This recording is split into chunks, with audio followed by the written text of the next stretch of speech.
57వ సంకీర్తన. ప్రధాన గాయకునికి ఆల్ తషిత్ అను రాగం మీద పాడదగిన గుహలో దావీదు సౌలు నొద్ద నుండి పారిపోయినప్పుడు అతడు రచించినటువంటి అనుపద గీతము ఇది. గీతము దీని అర్థం ఏమిటంటే ఆల్ తర్షిత్ అను రాగము అనగా ప్రియులారా అంటాడు కదా, నాశనము నుండి నన్ను తప్పించుము దాని అర్థం. నాశనము చేయవద్దు అని దాని అర్థం. ఆ గీతం యొక్క రాగం యొక్క అర్థం ఇదే సంభాషణ. ఈ గీతము ఈ రాగం మీద పాడదగినటువంటి గీతాలు ప్రియులరా 58వ సంకీర్తన, 59వ సంకీర్తన, 75వ సంకీర్తన, 142వ సంకీర్తన కూడా ఇదే రాగం మీద పాడినట్టుగా, ఇదే గుహ దగ్గర పాడినట్లుగా మనకు చెబుతూ ఉంది. అయితే గమనించండి, 1 నుంచి 6 చరణాల్లో ఇందులో మనకి ఏం కనబడుతుందని అంటే కాపుదల కొరకు విజ్ఞాపన చేయటం కనబడుతుంది. నా మాట్లాడుకుంటున్నారా? అర్థమవుతుందా? దేవునికి స్తోత్రం. 1 నుంచి 6 వచనాల్లోని కాపుదల కొరకు విజ్ఞాపన ప్రార్థన చేస్తున్నట్లుగా మనకు కనబడుతుంది ప్రియులరా. ఏమంటున్నాడు దావీదు అనంటే, గుహలో ఉన్నాడు, సౌలు దగ్గర నుంచి పారిపోయాడు, శ్రమలలో ఉన్నాడు, ఇబ్బందుల్లో ఉన్నాడు. నన్ను కరుణింపుము దేవా, నన్ను కరుణింపుము, నేను నీ శరణుజొచ్చి ఉన్నాను. ఈ ఆపదలు తొలగిపో వరకు నీ రెక్కల నీడను శరణుజొచ్చి ఉన్నాను. మహోన్నతుడు అయిన దేవునికి నా కార్యమును సఫలము చేయు దేవునికి నేను మొర్రపెట్టుచున్నాను. దేవుని సన్నిధిలో ఆయన కరుణించేవాడు అని ప్రార్థన చేస్తూ ఉన్నాడు దావీదు. నా ప్రియమైన దేవుని బిడ్డలారా, దేవుడు ఎలాంటి వాడు అనంటే తన రెక్కల కింద పిల్లలకు ఆశ్రయాన్ని ఇస్తాడు, రెక్కల కింద తన బిడ్డలకు భద్రతనిస్తాడు.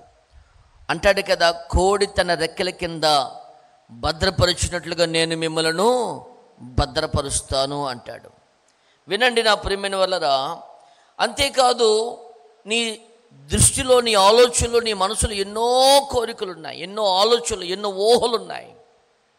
ఇలా చేయాలనుకున్నాను, ఇలాంటి ప్రమాదం పొంచి ఉంది, ఇలా వెళదామనుకున్నాను, ఇలా కొనసాగించాలనుకున్నాను, ఈ ప్రణాళిక కలిగి ఉన్నాను, నేను ఇలా అయిపోయింది, నా ఆశలన్నీ అడియాశలైపోయినాయి, నా ఊహలన్నీ కూడా చెల్లాచెదురైపోయాయి అని కుమిలిపోతున్నాడు దావీదు.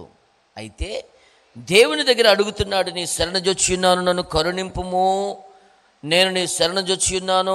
ఈ ఆపదలన్నీ తొలగిపో వరకు నీ రెక్కల నీడను నన్ను శరణుజొచ్చి ఉన్నాను.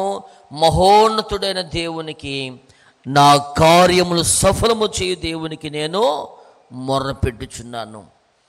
దేవుడు ఎలాంటి వాడయ్యా అంటే ఆయన నీ కార్యములను సఫలము చేయువాడు. దేవునికి స్తోత్రం. దేవునికి నువ్వు ప్రార్థన చేయి, దేవుని సందులను మొరపెట్టు. దేవునికి నువ్వు ప్రార్థన చేస్తే ఆయన్ని కార్యములన్నిటిని కూడా సఫలపరుస్తాడు. ఏదేదో చేద్దాం అనుకున్నావు ప్రియమైన దేవుని బిడ్డలారా, ఇది మన దాకా అన్వయించుకుంటే మన జీవితంలో కూడా ఆపదలు పొంచి ఉన్నాయి, మన జీవితంలో కూడా శ్రమలు సంభవిస్తూ ఉన్నాయి, ఎన్నో ప్రమాదాలు ప్రియులరా తరుముతూ ఉన్నాయి. ఏమండి, ఒక పక్కన అనారోగ్య పరిస్థితులు, ఏదో చేద్దాం అనుకున్నాను, అప్పుడే నాకు ఇంత వయసు వచ్చేసిందా, అప్పుడే అక్కడక్కడ నొప్పులు వస్తున్నాయి, ఒక్కొక్కసారి గుండెల్లో నొప్పి వస్తుంది, నా బిడ్డల పరిస్థితి ఏంటి, నా కుటుంబం పరిస్థితి ఏంటి.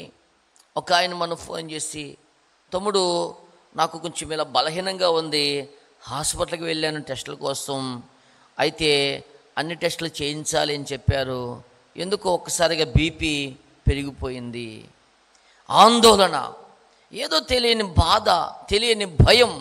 ఒకసారిగా హాస్పిటల్కి వెళ్ళినప్పుడు, సార్ మీరు ఇది టెస్టులు చేయించుకోవాలి, ఎందుకో కొంచెం సమస్యగానే కనబడుతుంది అని డాక్టర్ చెప్పినప్పుడు ఎక్కడ లేని ఆలోచనలు ఆ తండ్రికి, ఎక్కడ లేని ఆలోచనలు ఆ తల్లికి రావట్లేదంటారా?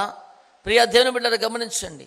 అయ్యో నాకు అప్పుడే ఇంత వయసు అయిపోయిందా, అప్పుడే ఇన్ని సంవత్సరాలు వచ్చేసినాయా, నా ఆరోగ్యం క్షీణిస్తుందా, నా ఆరోగ్యం కుంటుపడుతుందా, నా బిడ్డలను సరైన రీతిలో సెటిల్ చేయలేకపోయానే, ఇంకా ఏదో చేద్దామనుకున్నాను, అక్కడేదో కొని ఒక మంచి గృహం కట్టాలనుకున్నాను, ఎన్నో ఆలోచనలు, ఎన్నో తలంపులు, ఎన్నో ఊహలు.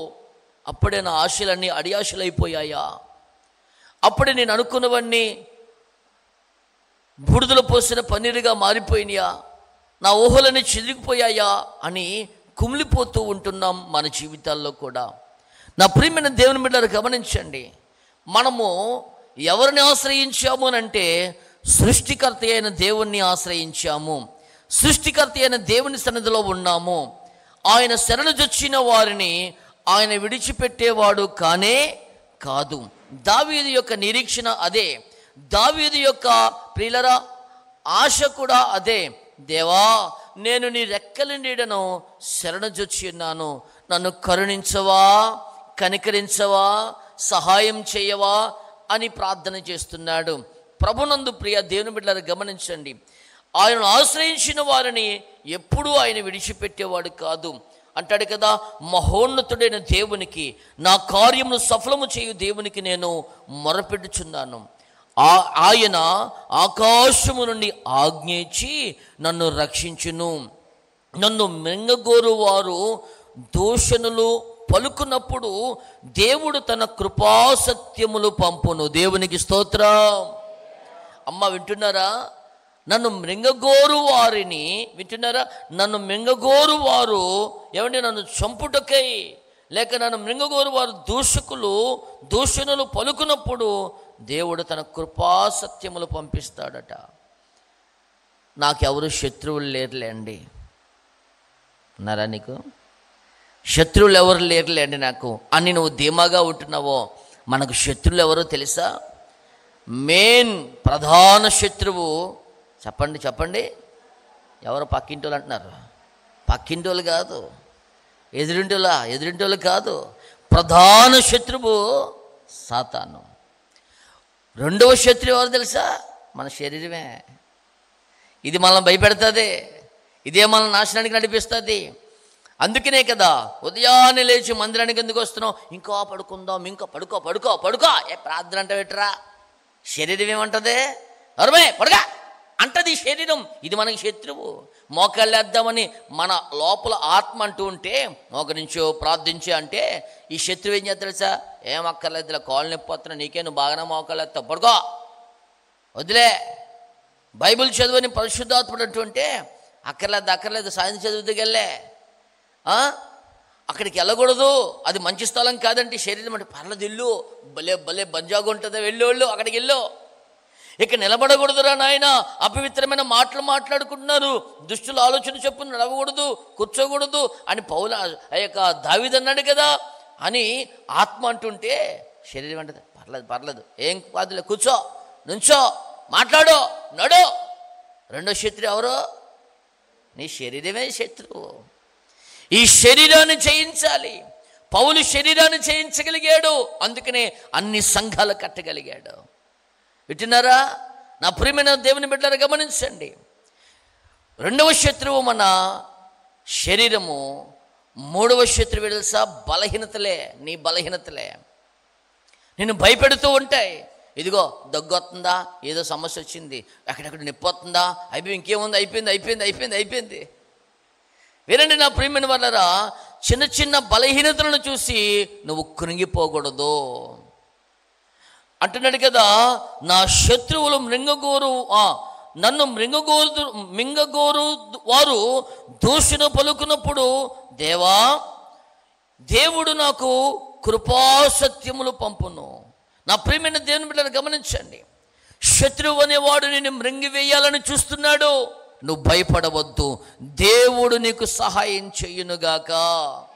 నీవు అనుకుంటున్నావు నేను ఎన్నో ప్రణాళికలు కలిగి ఉన్నానండి, వ్యాపారాన్ని ముందుకు తీసుకువెళ్ళాలని, అప్పులన్నీ క్లియర్ చేసుకోవాలని, బిడ్డలకు బాగా చదువునివ్వాలని, బిడ్డలకు బాగా వివాహం చేయాలని, మంచి ఉద్యోగం రావాలని, మంచి గృహం కట్టుకోవాలని, ఆ లైఫ్లో బాగా సెటిల్ అవ్వాలని, ఏమండి మంచి స్వార్థికుడిగా మారాలని, మంచి సేవ చేయాలని, ప్రభు కొరకు కొన్ని ప్రణాళికలు కలిగి ఉన్నాను అని నువ్వు అనుకుంటే నా ప్రియమైన వాళ్ళరా, నువ్వు ఎవరి రెక్కల కిందకి రావాలో తెలుసా? దేవుని రెక్కల కిందకి రావాలి. మహోన్నతుడైన దేవునికి ప్రార్థన చేయాలి. ఆయన నీ కార్యములు సఫలపరచునుగాక, నీ ఆలోచన యావత్తు సఫలపరచునుగాక, నీ మార్గములను ఆయన స్థిరపరిచి నడిపించునుగాక. ఆయన సఫలపరిచేవాడు. 4 చరణాలు అంటాడు కదా, నా ప్రాణము సింహముల మధ్యనున్నది, కోపోద్రేకులు మధ్యను నేను పండుకొని ఉన్నాను. వారు దంతములు శూలములు, అవి అంబులు, వారి నాలుక వాడిగల కత్తి. సింహములు, గర్జించేవారు. సాతానుగాడికి ఒక పేరుంది, ప్రకటన 12:12లోని, అపవాది తనకు సమయం కొంచెమేనని ఎవరిని మృంగుదునని గర్జించు సింహము వలె. ప్రకటన గ్రంథం అలా ఉండదు. తనకు సమయం కొంచెమేనని ఎవరిని మింగుదని గర్జించే సింహం వలె వాడు వచ్చుచున్నాడట. వింటున్నారా? ఆలోచన. వాడు గర్జించే సింహము. వినండి, గర్జించే సింహం అంటే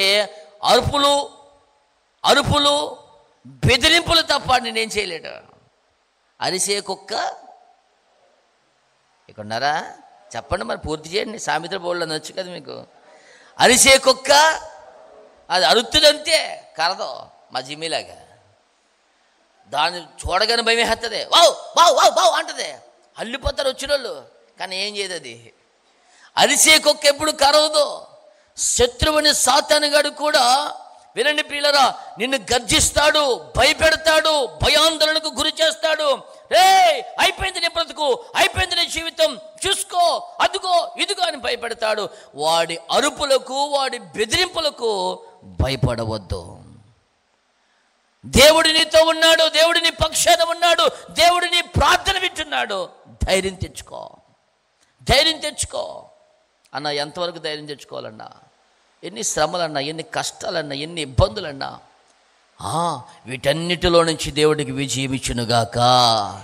ఇస్తాడు ఆయన. నువ్వు తట్టుకోగలిగినవే కదా ఇచ్చాడు. నువ్వు నిలబడగలిగినంత వరకే కదా నీకు ఇస్తాడు. నువ్వు తట్టుకోలేకపోతే ఆయన నీకు శ్రమ ఇవ్వడు కదా.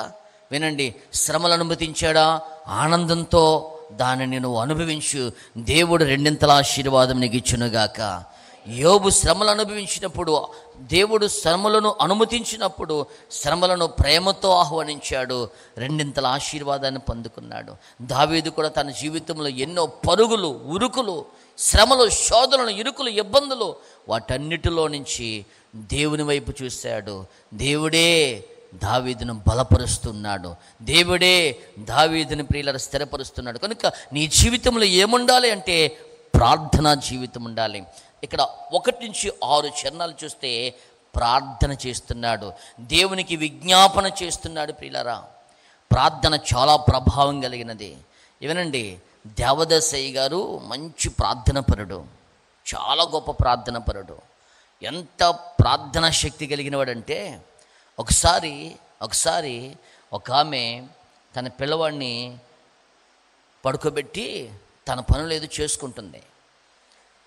ఆ పిల్లవాడి దగ్గర తాసుపాము ఒకటి పడగెత్తుకొని దగ్గరగా నిలబడింది. చుట్టుపక్కల అందరూ చూస్తున్నారు, అరే పాము పాము పాము అంటున్నారు, కానీ దగ్గరికి వెళ్తే కాటేసేస్తుంది. ఇక చిన్న పుల్ల ముక్క కదిపినా కాటేసేస్తుంది. ఇక పడగెత్తుకొని నాలుగు బయట పెట్టుకొని డైరెక్ట్గా ఉంది ఆ పిల్లవాడి దగ్గర. కొంచెముల మిసిక, ఒకవేళ ఎవడైనా ప్రాణాలు తెగించి దగ్గరికి వెళ్ళి కర్ర తీసుకొని ఇలా అందామనుకున్న కాటేస్తుంది. ఇక కాపాడేటువంటి పరిస్థితి లేదు అక్కడ. అందరూ కూడా భయంతో అమ్మమ్మ కంగారు పడకండి, మనం ఏం చేయాలో అర్థం కావట్లేదని చెప్పి ప్రజలందరూ నుంచున్నారు. చాలామంది చూస్తున్నారు. అది కాటు వెడ్డింగ్ సిద్ధంగా ఉంది. దాన్ని కొంచెం కదిపినా, దాన్ని కొంచెం మెదిపినా, పిల్లను ముట్టుకున్నా కాటేస్తుంది. అలాంటి పరిస్థితుల్లో దేవదాస్ గారు అక్కడికి వచ్చారు. ఏమన్నారు తెలుసా? ఏ పామా, నువ్వు నేలకి యేసునామములో కొట్టుకుని చచ్చిపో అన్నాడు. అంతే. ఏమన్నాడు? ప్రార్థనాపరుడు. ప్రార్థనా జీవితం కలిగిన వాడు, దేవుని యందు రోషం కలిగినటువంటి గొప్ప దైవజనుడు దేవదాసి గారు, యేసు నామములో తోసుపామా నువ్వు నేలకి తలకే కొట్టుకుని చచ్చిపో అనగానే ఆ పాము నేలకి తలకే కొట్టుకుని చచ్చిపోయిందండి. అది ప్రార్థనా శక్తి నీ జీవితంలో ఉంటే ఎలాంటి శ్రమనైనా నువ్వు జయించగలుగుతావు. దేవునికి స్తోత్రం.